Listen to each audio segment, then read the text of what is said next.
नमस्कार साथियों, स्वागत है आप सभी का आप ही के अपने YouTube channel GK selection point Ramesh मुंड में। साथियों, पिछले कुछ दिनों से लगातार रिट की तैयारी करने वाले विद्यार्थी यह प्रश्न कर रहे हैं कि सर एग्ज़ाम 2 अगस्त को होना था, शिक्षा मंत्री महोदय ने सितंबर में बताया। तो साथियों, मैं इस बात को लेकर कोई इशू नहीं बनाना चाहता, पर मैं केवल इतना ज़रूर कहना चाहूँगा कि आप नियमित रूप से तैयारी करें। ये न सोचें कि रिट परीक्षा सितंबर में होगी या अगस्त में होगी। साथियों, ये तय है कि परीक्षा होगी और 33,000 पदों के लिए होगी। इस बात को ध्यान में रखकर आप अपनी तैयारी नियमित रूप से करें। अब दूसरा प्रश्न जो विद्यार्थी मुझे नियमित रूप से पूछ रहे हैं वो ये है कि सर आप स्वयं सामाजिक विज्ञान के शिक्षक हैं, तो हमें बताइए कि इतना विस्तृत, इतना बड़ा सिलेबस है सामाजिक विज्ञान का, कुछ समझ में नहीं आ रहा कि कौन सा टॉपिक पढ़ें और कौन सा नहीं, हमें उचित मार्गदर्शन दें।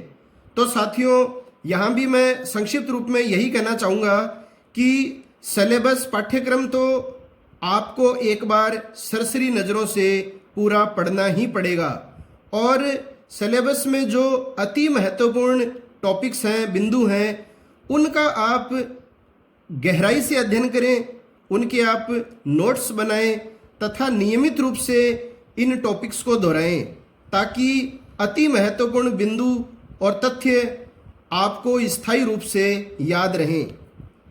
आज साथियों, मैं रिट भर्ती परीक्षा और विशेष रूप से जो सामाजिक ज्ञान विषय से तैयारी करने वाले विद्यार्थी हैं उनको रिट सामाजिक ज्ञान के संपूर्ण सिलेबस के बारे में बताऊंगा और इसमें अति महत्वपूर्ण टॉपिक्स के बारे में भी बतलाऊंगा तथा ये भी बताऊंगा कि परीक्षा में किस अध्याय से किस प्रकार के प्रश्न पूछे जा सकते हैं। तो शुरुआत करते हैं आज की वीडियो, और वीडियो के अंत तक बने रहें साथियों। और अगर बताई गई जानकारियां पसंद आएं तो अधिक से अधिक वीडियो को लाइक और शेयर करें तथा मेरे YouTube channel GK selection point Ramesh मुंड को सब्सक्राइब अवश्य करें। तो देखिए, सबसे पहले मैं आपको बता दूं, सामाजिक विज्ञान लेवल 2 कि अगर आप तैयारी कर रहे हैं तो आप कक्षा 6 से 8 तक के शिक्षक बनने जा रहे हैं। इस परीक्षा में कुल प्रश्न विषय से जो संबंधित होंगे वो 60 होंगे साथियों, और प्रत्येक प्रश्न का 1 अंक निर्धारित है। सामाजिक विज्ञान के पूरे सिलेबस और पाठ्यक्रम को 12 यूनिट या 12 इकाइयों में बांटा गया है और प्रत्येक यूनिट या इकाई से 5 प्रश्न पूछे जाएंगे। तो 12 इकाइयों में पूरा सिलेबस बांटा गया है और हर इकाई से आपको निश्चित रूप से 5 प्रश्न पूछे जाएंगे। तो शुरुआत है, देखिए, सबसे पहली जो यूनिट है उसकी हेडिंग है भारतीय सभ्यता, संस्कृति एवं समाज। तो ये है मेन हेडिंग, भारतीय सभ्यता, संस्कृति एवं समाज। अब देखिए इसमें कौन कौन से बिंदु सिलेबस में दिए गए हैं। सिंधु घाटी सभ्यता, वैदिक सभ्यता, भारतीय समाज की विशेषताएं, परिवार, विवाह, लैंगिक संवेदनशीलता, ग्रामीण जीवन व शहरीकरण, ये यूनिट 1 है। अब देखिए साथियों, आपको इसमें किस प्रकार से तैयारी करनी है। अब जैसे सिंधु घाटी सभ्यता है, वैदिक सभ्यता, ये बहुत बड़े टॉपिक हैं, ये छोटे टॉपिक नहीं है। तो सिंधु घाटी सभ्यता के अंदर आपको विशेष रूप से ध्यान में रखने वाली बातें जो आपको अध्ययन करनी है वो करनी है सिंधु घाटी सभ्यता की विशेषताएं, जैसे नगर नियोजन, विशेष रूप से नगर नियोजन से संबंधित प्रश्न पूछे जाते हैं। आप अच्छी तरह पढ़िएगा इस विशेषता को। इसके अलावा जो है वो 4 जो स्थल हैं इसके, वो मोस्ट इंपोर्टेंट हाई बार परीक्षाओं में पूछे जाते हैं। हड़प्पा, मोहनजोदड़ो, कालीबंगा है, लोथल, इन स्थलों को आप गहराई से पढ़ें। और इसके अलावा सिंधु घाटी सभ्यता के सामाजिक जीवन को आप अच्छे से पढ़ें, ये मोस्ट इंपॉर्टेंट है इसमें।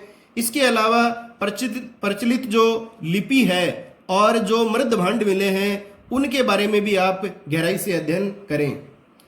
अब देखिए वैदिक सभ्यता जो है, वैदिक सभ्यता जो है उसको अस्तित्व में लाने का श्रेय आर्यों को दिया जाता है। तो इस अध्याय में आपको विशेष रूप से क्या पढ़ना है परीक्षा के ढंग से, तो ये जो आर्य थे इनके मूल निवास के संदर्भ में प्रश्न पूछे जाते हैं कि किस व्यक्ति के द्वारा आर्यों का मूल स्थान मध्य एशिया बताया गया है, किसके द्वारा उत्तरी ध्रुव बताया गया है, किसके द्वारा तिब्बत को बताया गया है। तो इस तरह के प्रश्न जो हैं वो आर्यों के संदर्भ में पूछे जाते हैं। जैसे इसमें मैक्स मुलर का आ सकता है मध्य एशिया, बाल गंगाधर तिलक ने उत्तरी ध्रुव का बताया है इनको, दयानंद सरस्वती ने तिब्बत का बताया है। तो आप समझ गए होंगे साथियों, शॉर्ट रूप में मैं सारी चीजें आपको समझाना चाह रहा हूं। इसके अलावा देखिए साथियों, इस टॉपिक में जो है वैदिक सभ्यता में, इसमें आपको चारों वेदों के बारे में सामान्य रूप से जानकारी अवश्य प्राप्त करनी है। अब देखिए भारतीय समाज के बारे में जो है आपको विशेष रूप से जो ध्यान देना है जिस टॉपिक पर मुख्य रूप से, वो है भारतीय समाज में विवाह के प्रकार। जो विवाह के 8 जो प्रकार थे उनके बारे में आप जानकारी प्राप्त करिए, और भारतीय समाज में विवाह से संबंधित जो अधिनियम पारित किए गए हैं उन अधिनियमों के बारे में आप विशेष रूप से ज्ञान प्राप्त जरूर कीजिए।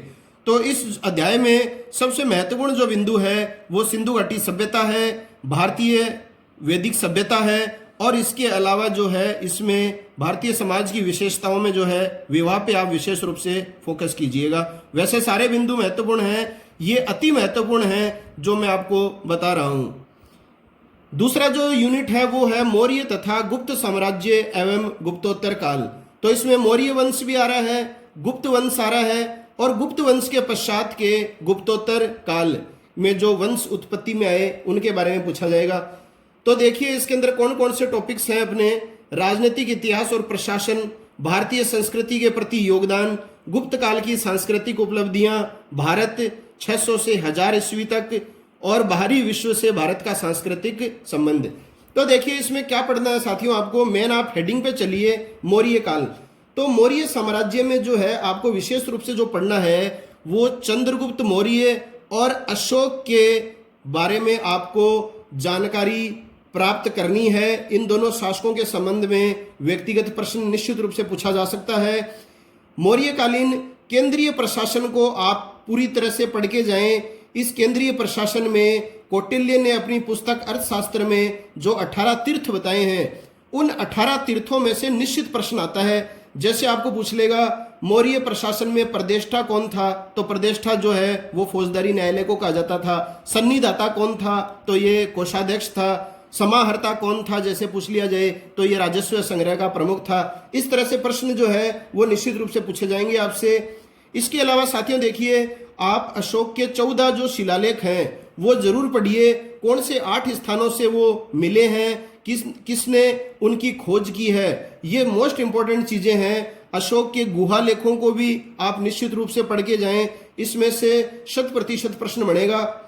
अब देखिए मौर्यकालीन सांस्कृतिक उपलब्धियां जो हैं ये भी आपको ध्यान में रखनी है, मोस्ट इंपॉर्टेंट है। मौर्यकालीन राजमहलों के बारे में पढ़ें, स्तूप निर्माण परंपरा के बारे में आप पढ़ सकते हैं, स्तंभ निर्माण कला के बारे में आप पढ़ें, ठीक है ना। इसके अलावा देखिए एक जो है गुप्त काल की और बात आ रही है इसमें। तो जितना मौर्य काल इंपॉर्टेंट है इस यूनिट में उतना ही गुप्त काल है। गुप्त काल में जो है आप समुद्रगुप्त और चंद्रगुप्त द्वितीय, जिसे चंद्रगुप्त विक्रमादित्य कहा जाता है, इन दोनों शासकों के बारे में आप विस्तार से पढ़िए। इनकी विजयों के बारे में निश्चित रूप से प्रश्न आता है। चंद्रगुप्त द्वितीय के 9 रत्नों के नाम आपको निश्चित रूप से याद होने चाहिए। समुद्रगुप्त जो है उसकी विजयों के बारे में और उसके द्वारा जो सिक्के चलाए गए उनके बारे में, तथा उसके द्वारा कौन कौन से राज्यों के खिलाफ कौन कौन सी नीतियां अपनाई गई, और विशेष रूप से प्रयाग प्रशस्ति, ये मोस्ट इंपॉर्टेंट है। अब देखिए गुप्त काल की सांस्कृतिक उपलब्धियों में आपको जो विशेष बात पढ़नी है वो अजंता की गुफाएं पढ़नी है। इसके अलावा नालंदा विश्वविद्यालय के बारे में प्रश्न पूछा जा सकता है। एक प्रमुख वैज्ञानिकों के बारे में प्रश्न बनता है, आर्यभट्ट है, वराहमिहिर है, ब्रह्मदत्त है। तो ये जो 5-6 वैज्ञानिक गणितज्ञ हैं इनके बारे में भी आप निश्चित रूप से पढ़ सकते हैं। अब देखिए यूनिट 2 में जो है एक टॉपिक दे रखा है इसके अंदर, भारत 600 से 1000 ईस्वी। साथियों इसके बारे में कईयों के जो मतलब प्रश्न चिन्ह रहता है कि सर इस टॉपिक में क्या पढ़ा जाए। तो इसके अंतर्गत जो है वो गुप्त वंश के बाद में जो वंशों की उत्पत्ति हुई उन वंशों के बारे में प्रश्न आएगा। विशेष रूप से देखिए इसमें वर्धन या पुष्यभूति वंश के बारे में प्रश्न बनता है और इसमें मुख्य रूप से हर्षवर्धन के बारे में ही प्रश्न पूछा जाता है। हर्ष और पुलकेशिन द्वितीय के बीच में जो युद्ध हुआ है उसके बारे में आप निश्चित रूप से पढ़ सकते हैं। एहोल अभिलेख के बारे में आप जानकारी प्राप्त करिए। हर्षवर्धन ने कन्नौज में जो धर्म सम्मेलन बुलाया उसके बारे में आप पढ़ें। प्रयाग सभा के बारे में आप निश्चित रूप से अध्ययन करें, प्रश्न बढ़ सकता है। हर्षवर्धन के जो लेख हैं जैसे उत्तर प्रदेश के शाहजहांपुर से बांसखेड़ा लेख मिला है, उत्तर प्रदेश के मऊ स्थान से मधुबन लेख मिला है, तो इन दोनों लेखों के बारे में आप अच्छे से अध्ययन करें। इसके अलावा इस टॉपिक में जो है वो उत्तरी भारत के वंश, प्रतिहार वंश, गढ़वाल वंश, गुहिल वंश, इन तीनों वंशों के बारे में सामान्य ज्ञान आप प्राप्त करें, ज़्यादा गहराई में जाने की आवश्यकता नहीं है। दक्षिणी भारत के जो राजवंश हैं जैसे राष्ट्रकूट वंश, चालुक्य वंश है, चोल वंश है, पल्लव वंश है, ये 4 वंश जो हैं ये गुप्तोत्तरकालीन वंश माने जाते हैं दक्षिणी भारत के। ये आपको पढ़ने हैं इस टॉपिक के अंतर्गत। और विशेष रूप से जो है प्रशासन की जो बात आए तो आप जो है हर्षवर्धन के प्रशासन और चोल प्रशासन के बारे में निश्चित रूप से पढ़ें। अब देखिए इसके बाद में है बाहरी विश्व से भारत का सांस्कृतिक संबंध। तो इसमें क्या करना है, आपको भारत से बाहर भारतीय संस्कृति के प्रमुख केंद्रों के बारे में पढ़ना है। किस तरह से हमारे बौद्ध विद्वान मध्य एशिया तथा चीन गए, उन्होंने हमारे धर्म का प्रचार प्रसार किया, इसका अध्ययन करना है साथियों आपको इस टॉपिक में। इसके अलावा इस टॉपिक में जो है आपको 3 मंदिरों के बारे में भी गहराई से जानकारी प्राप्त करनी है, जैसे जावा का मंदिर है, कंबुज का मंदिर है, आनंद मंदिर है। इन तीनों मंदिरों के बारे में आप गहनता से जानकारी प्राप्त करिए, निश्चित रूप से प्रश्न पूछा जाएगा। अब देखिए अगला तीसरा जो यूनिट है वो है मध्यकाल एवं आधुनिक काल। मध्यकाल एवं आधुनिक काल में सबसे पहले है भक्ति व सूफी आंदोलन। तो भक्ति आंदोलन में आपको साथियों जो विशेष रूप से बात जो पढ़नी है वो क्या पढ़नी है, इसमें संप्रदाय पूछे जाते हैं कि अद्वैत का संप्रदाय, अद्वैत दर्शन का संस्थापक कौन था, द्वैतवाद का संस्थापक कौन था, शुद्धाद्वैतवाद का कौन था, द्वैताद्वैतवाद का कौन था। तो प्रमुख भक्ति दर्शनों और उनके संस्थापकों के नाम आपको निश्चित रूप से ध्यान में होने चाहिए।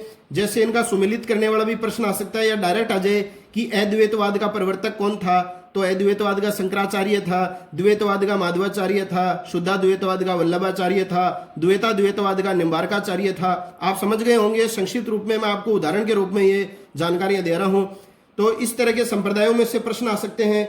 इसके अलावा भक्ति आंदोलन में जो है आप कबीरदास जी, वल्लभाचार्य जी, गुरु नानक जी, मीराबाई, दादू दयाल, इन संतों के बारे में आप निश्चित रूप से पढ़ के जाइए। इसमें से निश्चित प्रश्न आपकी परीक्षा में पूछा जाता है। अब देखिए सूफी आंदोलन और है इसमें। तो सूफी आंदोलन जो है उसके संदर्भ में आपको साथियों विशेष रूप से जो फोकस देना है, सबसे ज्यादा गहराई में पढ़ना है, वो पढ़ना है चिश्ती सिलसिले को। चिश्ती सिलसिला जो है उसके संतों के बारे में परीक्षाओं में प्रश्न ज्यादातर पूछे जाते हैं। आपको ख्वाजा मोइनुद्दीन चिश्ती जो इसका संस्थापक था उसके बारे में पढ़ना है। बख्तियार काकी के बारे में आपसे पूछा जा सकता है। शेख हमीदुद्दीन नागौरी के बारे में आपसे पूछा जाता है। शेख सलीम चिश्ती के बारे में आपसे परीक्षा में पूछा जाता है। और वेरी इंपॉर्टेंट है निजामुद्दीन औलिया। तो ये जो 5-6 संत जो हैं चिश्ती संप्रदाय के, वो आपको याद होने चाहिए। इसके अलावा देखिए साथियों और भी संप्रदाय थे जैसे सुहरावर्दी संप्रदाय। तो इसके बारे में आप नॉर्मल जानकारियां प्राप्त कर लीजिए कि ये कहाँ पनपा यह संप्रदाय, इसके संस्थापक कौन थे। नक्शबंदी है, जैसे सतारी संप्रदाय है। तो इनके बारे में आप थोड़ा बहुत अध्ययन कर सकते हैं, निश्चित रूप से आपको परीक्षा में ये पूछा जाएगा।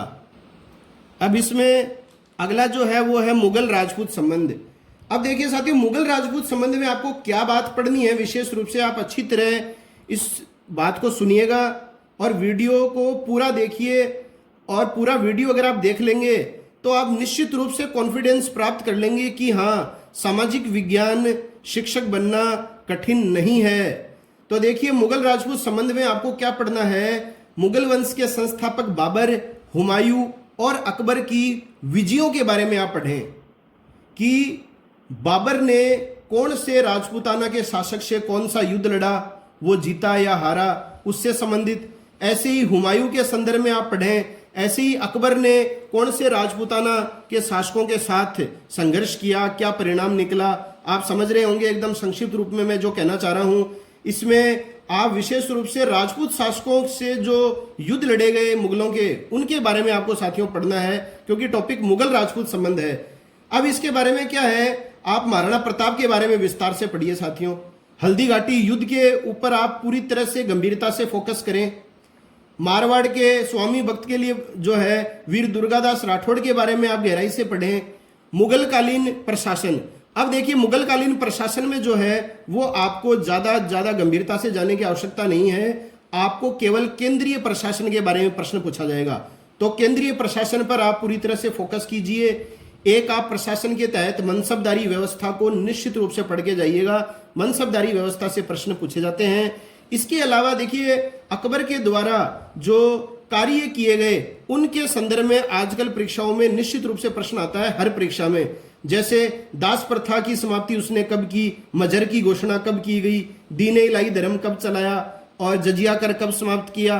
तो इनका क्रम भी आ सकता है, जैसे चारों घटनाएं दे दे या फिर एक तरफ वर्ष दे देगा और एक तरफ घटना दे देगा। तो आप निश्चित रूप से ध्यान में रखिए। जैसे 1562 में अकबर ने क्या किया, दास प्रथा की समाप्ति कर दी। 63 में जो है अकबर ने तीर्थ यात्रा कर समाप्त कर दिया। 64 में जजिया कर को समाप्त कर दिया। 1575 में जो है वो फतेहपुर सीकरी में इबादत खाने की स्थापना की थी। 79 में जो है वो मजहर की घोषणा कर दी। 1582 में दीन इलाही नामक नया धर्म चलाया और 1591 में सती प्रथा का निषेध कर दिया। तो इस तरह से आपकी मुख्य जबानी ये सारी बातें जो है ना वो याद होनी चाहिए क्रम से। ये तो मैंने मुख्य वर्ष बताए आपको उदाहरण के तौर पे। अब देखिए अगला है मध्यकालीन सामाजिक, आर्थिक और सांस्कृतिक दशा। तो इसमें देखो आप सामाजिक, आर्थिक और सांस्कृतिक तीनों दशाओं के बारे में पढ़िए, लेकिन मध्यकालीन सांस्कृतिक दशा पर आप विशेष रूप से फोकस कीजिए कि मध्यकाल में जो मीनारों का निर्माण किया गया, मस्जिदों का जो निर्माण किया गया, किन शासकों ने किया, ये आप पढ़िए। उन मीनारों और मस्जिदों की क्या विशेषता है, उस पर प्रश्न आ सकता है। विशेष रूप से खिलजी वंश के शासक अलाउद्दीन खिलजी की स्थापत्य इमारतों के बारे में निश्चित प्रश्न आता है परीक्षाओं में। जैसे अलाई दरवाजा कहाँ स्थित है, किसने बनवाया, जमियत खाना किसने बनवाया, श्रीनगर फोर्ट किसके द्वारा बनवाया गया। आप समझ रहे हैं सारी की सारी बातें। तो कुल मिलाकर मध्यकाल में जो है दिल्ली सल्तनत काल में 5 वंशों के निर्माण कार्यों और उनके निर्माता शासकों के बारे में आप सामान्य रूप से निश्चित रूप से पढ़ें। और मुगल काल में आपको क्या पढ़ना है, विशेष रूप से अकबर और शाहजहां की स्थापत्य कला के बारे में, कि अकबर ने कौन कौन से इमारतों का निर्माण किया स्थापत्य के क्षेत्र में और शाहजहां के द्वारा कौन सी इमारतों का निर्माण किया गया।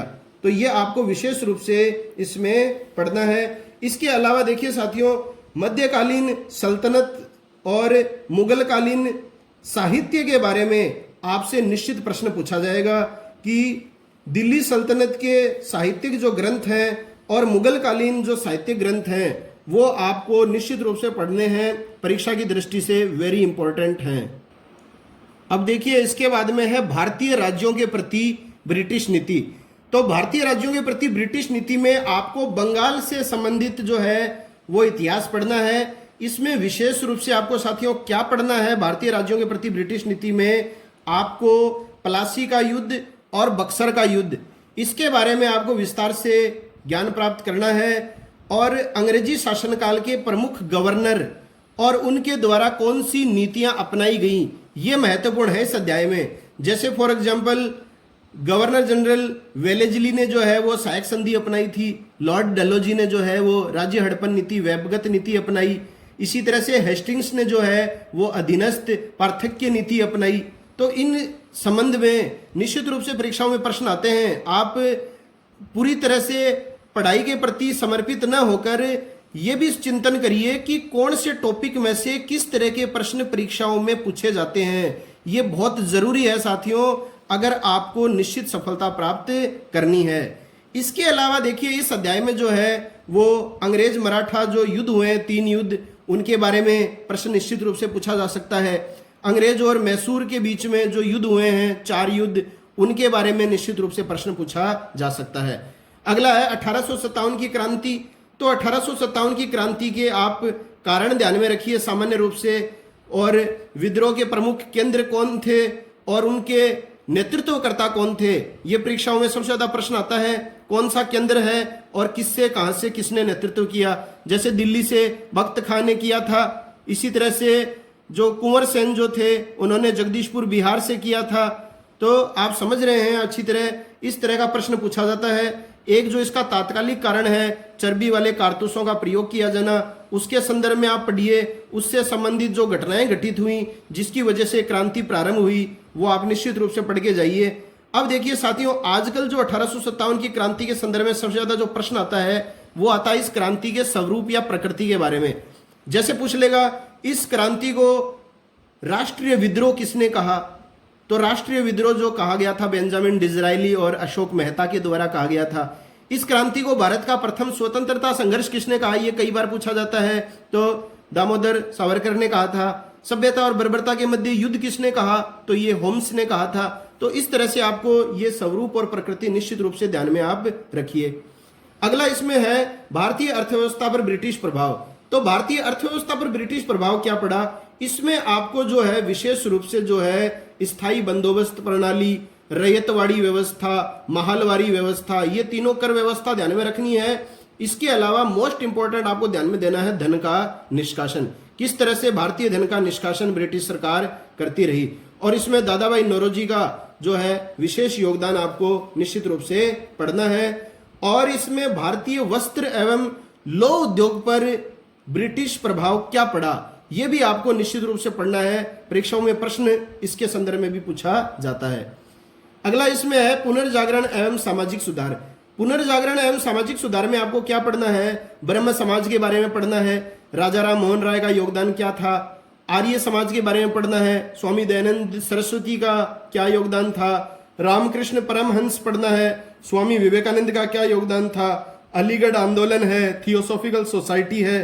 तो ये सारे के सारे जो हैं इसके अंतर्गत परीक्षा की दृष्टि से मोस्ट इंपॉर्टेंट है। और जितनी भी सामाजिक सुधार की संस्थाएं हैं उन संस्थाओं का नाम याद होना चाहिए, उन संस्थाओं की स्थापना किस व्यक्ति ने की और वो सामाजिक सुधार संस्था कहाँ स्थित है, तो ये आपको याद होना चाहिए। सामाजिक सुधार संस्था का स्थापना वर्ष, उसके संस्थापक का नाम। अगला है भारतीय राष्ट्रीय आंदोलन, वेरी इंपॉर्टेंट है इस यूनिट 3 का यह अध्याय। 1919 से 1947 तक का पूरा अध्याय आपको परीक्षा की दृष्टि से इंपॉर्टेंट है। इसमें साथियों आप विशेष रूप से ध्यान में रखिए महात्मा गांधी के द्वारा चलाए गए आंदोलनों को।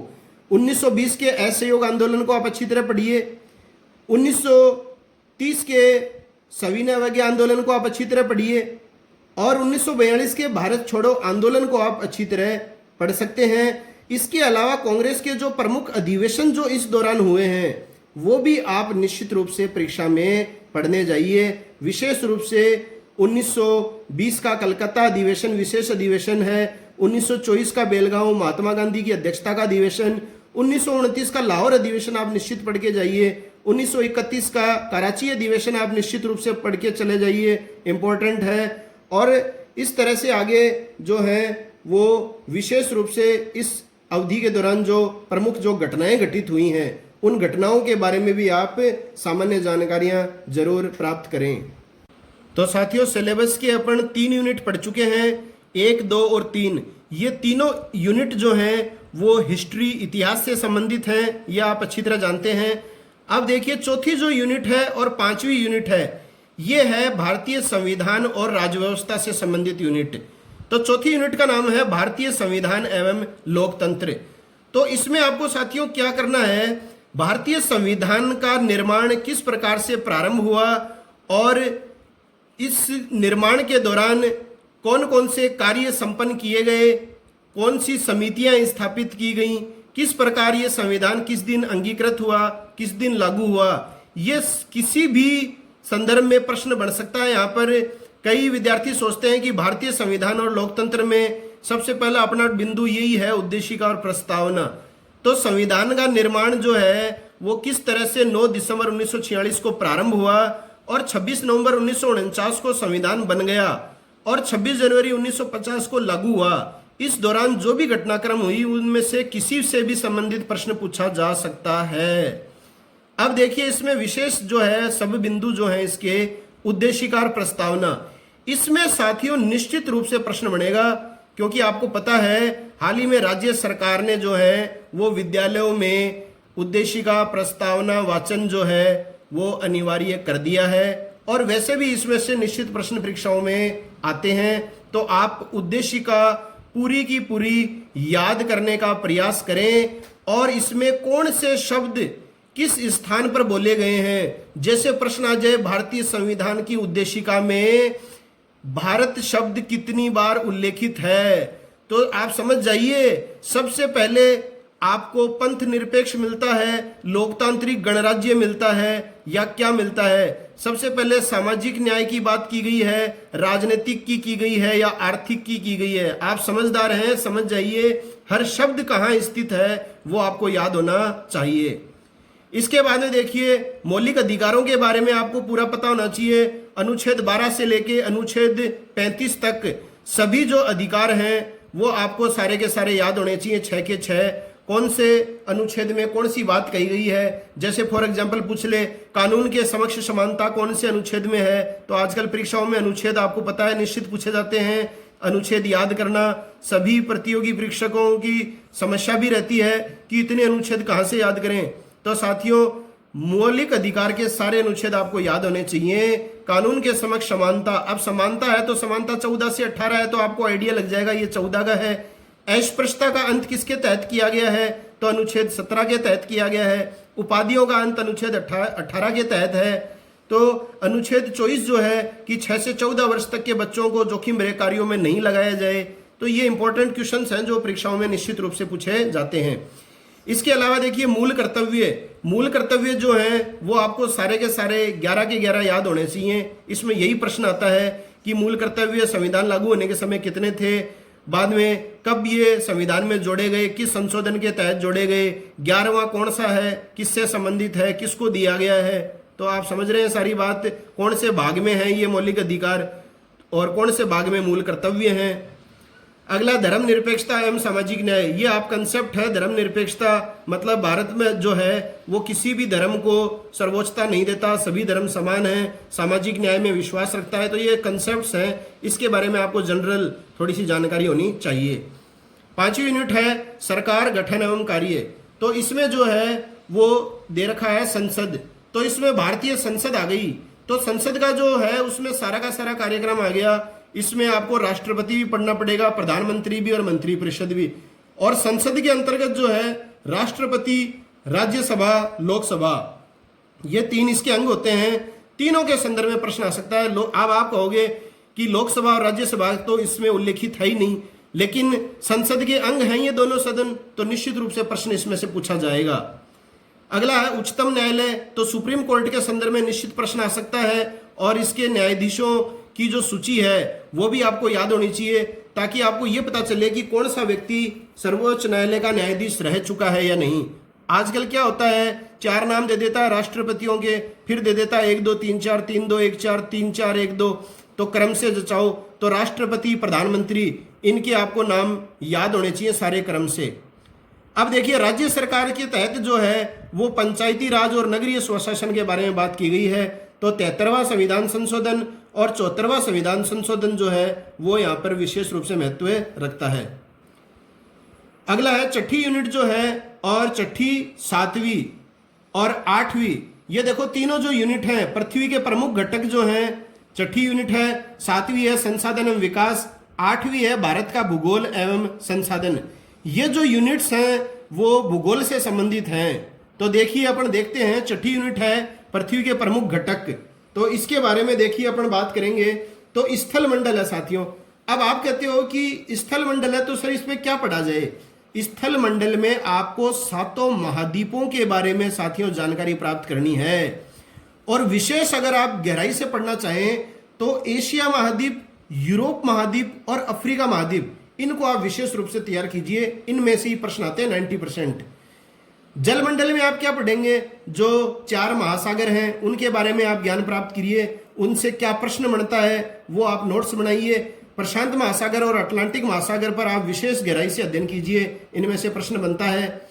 वायुमंडल है तो वायुमंडल के संदर्भ में आप जो है वो गैसों के बारे में अध्ययन कीजिए, कौन सी गैस का कितना प्रतिशत है, किसका सबसे ज्यादा है, किसका सबसे कम है, तो ये वायुमंडल की संरचना में गैसों के बारे में आप पढ़िए। जैवमंडल है तो जैवमंडल में आप जो है वो परितंत्र का अर्थ पता कीजिए, परितंत्र का अर्थ क्या होता है, परितंत्र का महत्व क्या है, फूड चेन के बारे में इसमें आप पढ़िए, खाद्य श्रृंखला के बारे में प्रश्न आ सकता है। इसके अलावा इकोलॉजिकल जो बैलेंस है, पारिस्थितिकीय संतुलन के बारे में जो है वो निश्चित रूप से प्रश्न पूछा जा सकता है। अगला है चट्टानों के प्रकार, तो रॉक्स के चट्टानों के प्रकार जो है आपसे पूछे जा सकते हैं। 3 प्रकार की चट्टानें होती हैं और कौन सी चट्टान का कौन सा उदाहरण है, तो ये प्रश्न आपसे निश्चित रूप से पूछा जाता है उदाहरण का। अब है इसके अंदर पृथ्वी की सतह पर परिवर्तनकारी आंतरिक व बाह्य शक्तियां। तो पृथ्वी की सतह पर आंतरिक व बाह्य शक्तियों में जो है वो आपके ज्वालामुखी आपको पढ़ना है, एक आप भूकंप पढ़िए, एक इसके अलावा आप भूस्खलन पढ़िए। तो ज्वालामुखी, भूकंप और भूस्खलन, ये तीनों तथ्य आपको इस टॉपिक के अंतर्गत पढ़ने हैं। 7वां यूनिट जो है वो है संसाधन एवं विकास। इसमें आपको क्या करना है साथियों, सबसे पहले संसाधनों के प्रकार, क्योंकि अगर आपने ज्योग्राफी से एमए की है तो उसमें चलता है संसाधन भूगोल। ये वाला जो पृथ्वी के घटक है ये तो फिजिकल ज्योग्राफी है सारी, और ये है रिसोर्स ज्योग्राफी, संसाधन भूगोल। तो संसाधनों के प्रकार इसमें आपको पढ़ने हैं। जैसे संसाधनों के प्रकार 3 होते हैं, आप सभी जानते हैं, प्राकृतिक संसाधन है, मानव निर्मित संसाधन है, मानवीय संसाधन है। इनके बारे में आप विस्तार से पढ़िए। इसके अलावा जो संसाधनों का जो संरक्षण है, संसाधनों के संरक्षण से संबंधित भी आप विशेष रूप से अध्ययन कर सकते हैं, इसमें से भी प्रश्न बन सकता है। मिट्टी के संदर्भ में प्रश्न बन सकता है कि मृदा के प्रकार कितने होते हैं, मृदा निर्माण के कारक कौन कौन से हैं। खनिजों के बारे में आप विस्तार से पढ़िए, मोस्ट इंपॉर्टेंट है। जैसे देखिए साथियों, लोहा है, अभ्रक है, तांबा, ये 3 तो काफी परीक्षाओं में पूछे जाते हैं, लोहा, अभ्रक और तांबा। इसके बारे में आप विशेष रूप से ध्यान में रखिएगा। ऊर्जा संसाधनों में विशेष रूप से क्या पूछा जाता है कि कौन सी परंपरागत ऊर्जा संसाधन का स्रोत है और कौन सा गैर परंपरागत ऊर्जा का स्रोत है। जैसे मैं बताऊं कि आपको इसमें 4 ऑप्शन दिया जाता है, जैसे मान लीजिए कोयला दे दिया, पेट्रोलियम दे दिया, प्राकृतिक गैस दे दिया और एक बायोगैस दे दिया, और प्रश्न पूछ लेगा कि कौन सा निम्नलिखित में से भिन्न ऊर्जा का स्रोत है। तो देखिए साथियों, कोयला, पेट्रोलियम और प्राकृतिक गैस जो है वो परंपरागत ऊर्जा का स्रोत है और बायोगैस जो है वो गैर परंपरागत ऊर्जा का स्रोत है, तो बायोगैस हो जाएगा उत्तर। इसी तरह से तो आपको गैर परंपरागत स्रोतों में जैसे कोयला, पेट्रोलियम, प्राकृतिक गैस शामिल होती है। इसी तरह से गैर परंपरागत ऊर्जा के स्रोत कौन कौन से हैं, ज्वारीय ऊर्जा हो गया, सौर ऊर्जा है, परमाणु ऊर्जा है, भूतापीय ऊर्जा है, बायोगैस है। तो ये उदाहरण आपको निश्चित ध्यान में रखने हैं, आई बार परीक्षाओं में प्रश्न आता है ऐसा, तो ये आपको बहुत जरूरी है ये पता होना कि किस तरह से पेपर सेट करता है पेपर बनाने वाला। अगली है 8वीं जो यूनिट है, एक बार देखिए 7वीं का ये बच गया, जैसे कृषि। तो कृषि से संबंधित जानकारी आपको होनी चाहिए, कृषिगत फसलें, कृषि के मौसम। एक उद्योगों के संदर्भ में आपको पता होना चाहिए, उद्योगों में भी जो है विशेष रूप से लौह उद्योग और सूती वस्त्र उद्योग और सीमेंट उद्योग, ये मोस्ट इंपोर्टेंट है। और मानव संसाधनों का संरक्षण कैसे हो सकता है, ये इतना कोई विशेष नहीं है। 8वीं यूनिट जो है वो है भारत का भूगोल एवं संसाधन, ये इंडियन ज्योग्राफी के बारे में बात करता है। 6ठी यूनिट में आपको फिजिकल ज्योग्राफी थी, 7वीं यूनिट में जो है वो रिसोर्स ज्योग्राफी, संसाधन भूगोल थी, और 8वीं में है इंडियन ज्योग्राफी। इसमें है भू आकृतिक प्रदेश, मतलब पूरे भारत के बारे में सामान्य जानकारी प्राप्त होनी, कितने राज्य हैं, कितने केंद्र शासित प्रदेश हैं, उत्तर से दक्षिण तक विस्तार कितना है, पूर्व से पश्चिम तक कितना है, अक्षांशीय विस्तार कितना है, कौन सी रेखा मध्य से गुजरती है, कौन से देश के साथ कौन सी सीमा लगती है। आप सभी समझदार हैं, समझ रहे हैं, यह है भारत का सामान्य परिचय। इसके अलावा जो है जलवायु के बारे में आपको पढ़ना है कि जलवायु से संबंधित आपको प्रश्न परीक्षाओं में निश्चित रूप से पूछा जाता है। विशेष रूप से मानसूनी हवाओं के बारे में आप निश्चित रूप से जानकारी प्राप्त करें। प्राकृतिक वनस्पति के बारे में प्रश्न पूछा जाता है कि कौन कौन से प्रकार के वन जो हैं वो पाए जाते हैं। वन्य जीवों के बारे में आपसे प्रश्न पूछा जाता है, इसमें वन्य जीव अभयारण्यों के बारे में आप पढ़ के जाइए। वन्य जीवों से संबंधित जो नवीनतम कोई रिपोर्ट प्रकाशित हुई है तो रिपोर्ट के बारे में आप आंकड़े याद कीजिए। बहुउद्देशीय जो योजनाएं हैं, नदी घाटी परियोजनाएं, जैसे भाखड़ा नांगल परियोजना, हीराकुंड बांध परियोजना, टिहरी बांध परियोजना, ये कौन से राज्य में है, किस नदी पर इस परियोजना के तहत बांध है। तो बहुत ज्यादा गहराई में जाने की साथियों ज्यादा तथ्य जुटाने की आवश्यकता नहीं है। आप देखिए कि परीक्षाओं में प्रश्न किस प्रकार से आते हैं, वैसे ही प्रश्न बनते हैं। तो आप बहुउद्देशीय योजनाओं के नाम देखिए, कौन कौन सी राज्य जो है इन परियोजनाओं से लाभ प्राप्त कर रहे हैं, कौन सी नदी पर इसके तहत बांध बनाया गया है, वो सारे इंपॉर्टेंट तथ्य हैं इसमें। इसके अलावा कृषिगत फसलें जो है भारत में बोई जाती हैं, उनके बारे में आपको पता होना चाहिए।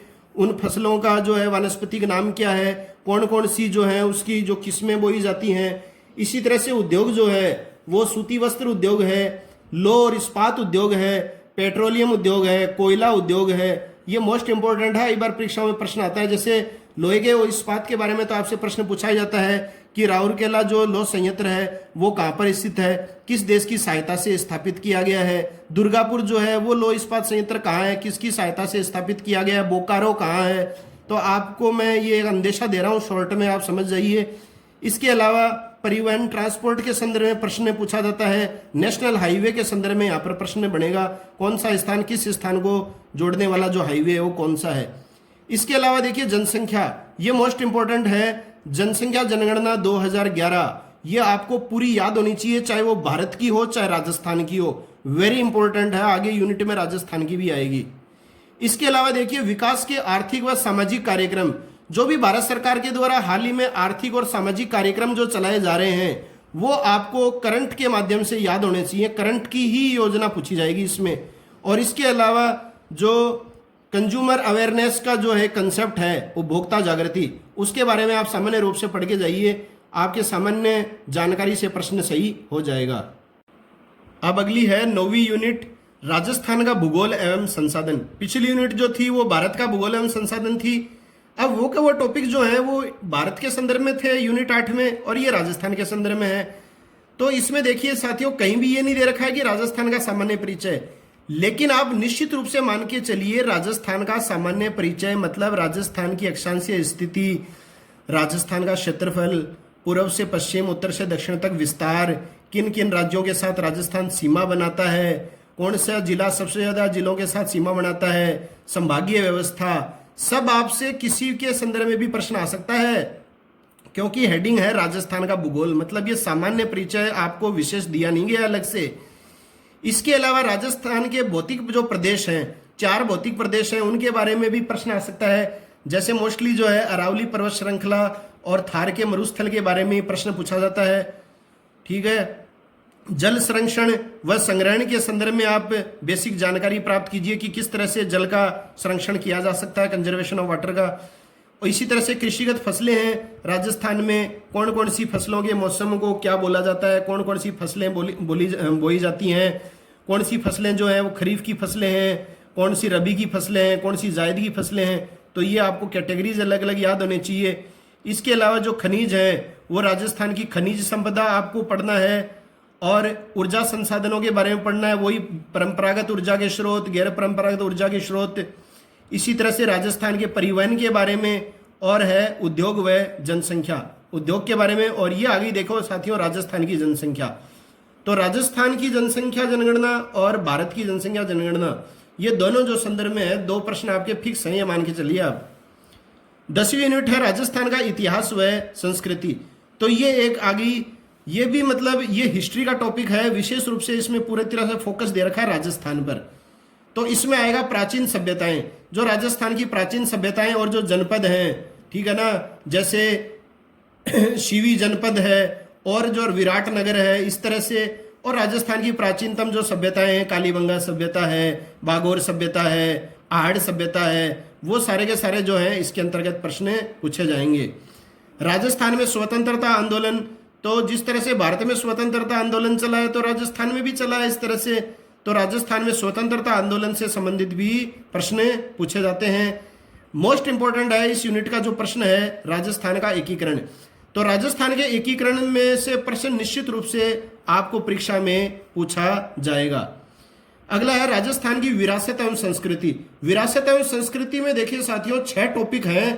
किले, जो दुर्ग हैं, महलों के संदर्भ में, मेले जो हैं, त्योहार, लोक कलाएं और हस्तकलाएं, इनमें से किसी के संदर्भ में भी प्रश्न निश्चित रूप से आपसे पूछा जा सकता है।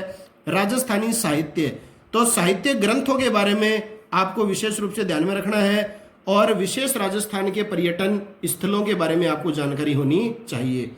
तो ये 10 यूनिट तो हैं जो पूरी तरह से विषय आधारित सामाजिक ज्ञान की हैं। इसके अलावा 11वीं और 12वीं जो यूनिट है वो है शिक्षा शास्त्रीय मुद्दे, मतलब एज ए सामाजिक विज्ञान शिक्षण से संबंधित है ये, तो ये भी मोस्ट इंपॉर्टेंट है।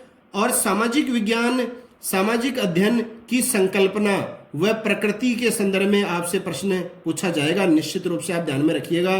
कक्षा की प्रक्रियाएं कैसे संचालित होती हैं, क्रियाकलाप व विमर्श के बारे में इसमें आपको पढ़ना है। सामाजिक विज्ञान के अध्यापन की कौन कौन सी समस्याएं जो है वो सामने आती हैं, उन समस्याओं से अवगत होना है। और समालोचनात्मक चिंतन जो है ये कंसेप्ट भी परीक्षा में निश्चित रूप से पूछे जाने वाला टॉपिक है। 12वें जो यूनिट है वो है शिक्षा शास्त्रीय मुद्दे भाग 2। इसमें जो है ये प्रतिमान है शिक्षण के, परीक्षा या अनुभाविक साक्ष्य प्रतिमान। इसके अलावा शिक्षण अधिगम सामग्री कौन कौन सी हैं, सहायक सामग्री कौन कौन सी यूज में ली जा सकती हैं, परियोजना जो कार्य है इसके बारे में मोस्ट इंपॉर्टेंट प्रश्न पूछा जाता है। और मूल्यांकन इवेल्युएशन के संदर्भ में भी ये भी एक टॉपिक है मोस्ट इंपॉर्टेंट। हाँ तो साथियों ये था, देखिए रिट सामाजिक विज्ञान लेवल 2 कक्षा 6 से 8 शिक्षक बनने हेतु जो पाठ्यक्रम निश्चित किया गया है। और संभवतः यही पाठ्यक्रम आपका आगामी परीक्षा के लिए निश्चित रहेगा, जहां तक मेरा मानना है। अब देखिए साथियों, जो मेरा चैनल है जीके सिलेक्शन पॉइंट रमेश मुंड, इस चैनल पर मैं आपको कौन कौन से टॉपिक हैं जो विशेष रूप से आपके सामने प्रदर्शित करूंगा। आप रिट सामाजिक ज्ञान की तैयारी कर रहे हैं तो निश्चित रूप से मेरे चैनल को सब्सक्राइब कर लीजिए। जो टॉपिक मैंने आपके सामने वीडियो में बता दिया है उसको आपको अन्यत्र किसी भी किताब या पुस्तक से पढ़ने की आवश्यकता नहीं है। मैं पूरा मैटर आपके सामने प्रस्तुत करने का प्रयास करूंगा। तो देखिए साथियों, इसमें सिंधु घाटी सभ्यता जो यूनिट 1 है ये मैं आपको प्रस्तुत कर चुका हूं। मेरे वीडियो की प्लेलिस्ट में आप देख सकते हैं, 5 भाग मैंने इसके डाले हैं सिंधु घाटी सभ्यता के। उसमें आप जो है विशेष रूप से जो मैंने आपको मेन बातें बताई थी उन पर आप विशेष फोकस करना और सारा अध्ययन आप एक बार जरूर पढ़ना, सारी की सारी चीजें। वैदिक सभ्यता जो है वो मैं आगे आपके सामने प्रस्तुत करूंगा। निश्चित रूप से दृढ़ संकल्पित हूं मैं, जो आपको टॉपिक बता रहा हूं वो निश्चित रूप से मैं प्रस्तुत करूंगा। और हो सकता है और भी ज्यादा जो नहीं बता रहा हूं वो भी आपके सामने प्रस्तुत कर दूं, लेकिन ये तो तय है कि मैं ये आपके सामने अपलोड करूंगा। वैदिक सभ्यता के बारे में मैं आपको बताऊंगा, भारतीय समाज की विशेषताओं के बारे में मैं बताऊंगा, परिवार व्यवस्था के बारे में बताऊंगा और विवाह के बारे में बताऊंगा। ये तीनों चीजें अपन कवर करेंगे। सेकंड यूनिट जो है उसमें मौर्य काल, गुप्त काल और गुप्तोत्तर काल, इन तीनों के बारे में मैं विस्तार से आपके बीच में वीडियो प्रस्तुत करूंगा। तीसरी जो यूनिट है इसके अंदर साथियों भक्ति व सूफी आंदोलन, ये आप पढ़ना चालू रख दीजिए। बाकी ये जो वीडियो है ये मैं आपके सामने पक्की प्रस्तुत करूंगा। भक्ति आंदोलन अलग टॉपिक होगा, सूफी आंदोलन अलग होगा। इसके अलावा मुगल राजपूत जो संबंधों में मैंने जो बात बताई थी तो उन अधिकांश बातों को मैं कवर करने का प्रयास करूंगा। विशेष रूप से हल्दी घाटी का जो युद्ध है और राणा सांगा और बाबर के मध्य जो युद्ध लड़े गए उनके बारे में तो मैं विस्तार से आपके सामने वीडियो जरूर प्रस्तुत करूंगा, उन्हीं में से प्रश्न आएगा। मुगल प्रशासन की जहां तक बात है तो मैं मुगल काल से संबंधित अधिकांश जो तथ्य हैं वो आपके सामने प्रस्तुत करूंगा और मुगल कालीन केंद्रीय प्रशासन पूरी तरह से जो मैं प्रस्तुत करूं वो आप पढ़ लीजिए, उसके बाद प्रश्न नहीं जाएगा। इसके अलावा देखिए साथियों 1857 की क्रांति ये मैं राजस्थान के संदर्भ में आपके बीच जारी कर चुका हूं, तो आप देख सकते हैं। और भारतीय संदर्भ में जो है ये टॉपिक मैं आपके सामने अलग से प्रस्तुत करूंगा। तो 1857 की क्रांति आप ये मत मानिए कि वो तो राजस्थान की है तो सिलेबस में नहीं है, तो भारत के संदर्भ में है तो भारत में ही है हमारा राजस्थान, कहीं बाहर नहीं है। इसके अलावा देखिए साथियों पुनर्जागरण एवं सामाजिक सुधार, ये टॉपिक मैं आपके सामने कल ही प्रस्तुत करूंगा और इसमें अपना जो पार्ट 1 रहेगा उसमें मैं आपको ब्रह्म समाज और राजा राम मोहन राय के योगदान के बारे में बताऊंगा। इसके अलावा दयानंद सरस्वती और आर्य समाज के बारे में आपको पहले भाग में जानकारी दूंगा। इसके अलावा भारतीय राष्ट्रीय आंदोलन ये मेरे द्वारा पूरी तरह बताया जाएगा, क्योंकि साथियों जो टॉपिक मैं आपके सामने डिस्कस करूंगा ये आपकी रिट की परीक्षा में भी हैं, RPSC first grade first paper के सिलेबस में भी हैं। अगर आप आरपीएससी फर्स्ट ग्रेड की हिस्ट्री से तैयारी कर रहे हैं तो ये भी आपके सिलेबस में है, राजस्थान पुलिस के सिलेबस में भी है ये चीजें, और पटवारी एग्जाम की सिलेबस में भी हैं। तो मैं ऐसे टॉपिक आपके सामने जरूर डिस्कस करूंगा जो हर एग्जाम की दृष्टि से इंपॉर्टेंट हैं। तो साथियों, जिस तरह से यूनिट 1, 2 और 3 वो हिस्ट्री से संबंधित हैं, तो मेरा चैनल उन तीनों यूनिट्स को आपके बीच लाएगा और आप आत्मविश्वास के साथ उन सभी प्रश्नों को सही कर सकते हैं। उसी तरह से चौथी और पांचवी जो यूनिट है भारतीय संविधान और राज्य व्यवस्था की, ये सारे टॉपिक्स मैं आपके सामने मेरे इस चैनल पर प्रस्तुत करूंगा। बिल्कुल भी आपको घबराने की आवश्यकता नहीं है। आप अपने अध्ययन को जारी रखिए और मेरे द्वारा जब ये सारे टॉपिक्स प्रस्तुत किए जाएं तो आप निश्चित रूप से वीडियो को देखिए, 2-3 बार अच्छी तरह सुनिए उसको। इंपॉर्टेंट चीजों के संदर्भ में आप कॉपी में लिख सकते हैं, बाकी प्रश्न बाहर से नहीं जाएगा। अब जहां तक छठी, 7वीं, 8वीं और 9वीं यूनिट का सवाल है जो ज्योग्राफी से संबंधित है, तो इसके अंदर जो है मैं आपको महाद्वीपों के बारे में, सातों के बारे में विस्तार से बताऊंगा, महासागरों के बारे में बताऊंगा, इसके अलावा चट्टानों के प्रकार और इनके बारे में बताऊंगा, ज्वालामुखी भूकंप के बारे में आपको जानकारी दूंगा। इसके अलावा देखिए साथियों, भारत के भूगोल के बारे में मैं सामान्य परिचय दूंगा, भू आकृति प्रदेश इसके बताऊंगा, जो भौतिक प्रदेश हैं इसके 5 भारत के। इसके अलावा देखिए यहाँ पर जो है वो मैं प्राकृतिक वनस्पति के बारे में भी आपके सामने वीडियो डालूंगा, जलवायु के बारे में भी डालूंगा, वन्य जीवों के बारे में भी अपन बात करेंगे, बहुउद्देशीय योजनाएं भी बताऊंगा, कृषि के बारे में बताऊंगा, उद्योग के बारे में बताऊंगा और भारत की जनगणना 2011 के बारे में विस्तार से बताऊंगा। अब देखिए 9वीं जो यूनिट है राजस्थान का भूगोल एवं संसाधन, इसमें राजस्थान का सामान्य परिचय मैं डाल चुका हूं वीडियो। आप मेरे जीके सिलेक्शन पॉइंट रमेश मोंड यूट्यूब चैनल की प्लेलिस्ट में आप देख सकते हैं राजस्थान का सामान्य परिचय, उससे बाहर कोई प्रश्न नहीं बनेगा। इसके अलावा राजस्थान का भौतिक प्रदेश जो है ये मैं आपके सामने वीडियो डालूंगा। इसके अलावा राजस्थान के खनिजों के संदर्भ में मेरा प्रयास रहेगा कि मैं वीडियो डालूं, और इसके अलावा राजस्थान की जनगणना 2011 ये वीडियो भी मैं आपके सामने प्रस्तुत करूंगा। इसके बाद में जैसे राजस्थान के इतिहास की बात है साथियों, तो राजस्थान का जो एकीकरण है ये मोस्ट इंपॉर्टेंट जो है ये मेरे द्वारा प्रदर्शित किया जा चुका है, आप मेरे चैनल पर जाकर देख सकते हैं। इसका भाग 1 और 2 पूरी तरह से संपूर्ण जानकारी के साथ ये टॉपिक मैंने प्रस्तुत किया है, कहीं आपका प्रश्न बाहर से नहीं जाने वाला। इसके अलावा देखिए प्राचीन सभ्यताओं के बारे में मैं वीडियो डालूंगा, राजस्थान में स्वतंत्रता आंदोलन को आपको विस्तार से वीडियो में समझाऊंगा, 1-2 बार आप सुनोगे निश्चित याद हो जाएगा। इसके अलावा राजस्थान के जो किले हैं, मेले हैं और त्योहार और हस्तकलाएं, किले, मेले, त्योहार और हस्तकलाएं, ये चारों जो टॉपिक है मैं आपके सामने प्रस्तुत करूंगा।